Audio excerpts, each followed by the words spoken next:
дар ноҳияи восеъ бахшида ба эҷодиёти нависандаи халқии тоҷикистон абдулҳамид самад таҳти унвони дидор бо аҳли зиё маҳфили адабӣ доир гардид. ин чорабиниро раиси ноҳияи восеъ оғоз бахшида корномаи эҷодии устод абдулҳамид самадро хонданд. абдулҳамид самад мактаби миёнаи рақами 6 деҳаи кадучи ноҳияи восеъро хатм намудааст. аввалин навиштаҳояш дар маҷаллаҳои Садои Шарқ, Фарҳанг, Рӯзномаи адабиёт ва санъат чоп шуданд. ба саҳнаи адабиёт солҳои 70-уми асри гузашта бо очерку ҳикояҳояш ворид шудааст. аввалин маҷмӯаи ҳикояҳои адиб соли 1981 бо номи Шохи Чанор аз чоп баромадааст. баъдан силсилаи китобҳои нависанда бо унвони Пас асари падар, Парончангҳо, Пиёлаи шикаста, Аспи бобом, Косаи давр, Майдон, Шаҳррези садо, Ман ошнои ту, Сарлашкар, Гардиши деҳбод ва даҳҳо очерку мақолаҳои публitsистии ӯ дар матбуоти даврӣ чоп ва дастраси аҳли сухан гардиданд.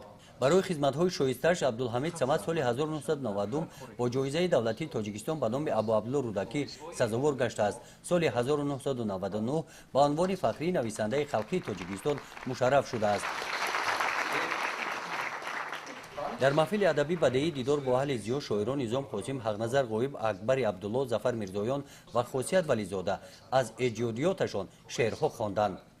гузориши Хоҷа Назриф, Худойназар Зуҳуров аз ноҳияи восеъ барои барномаи иттилоотии Навид.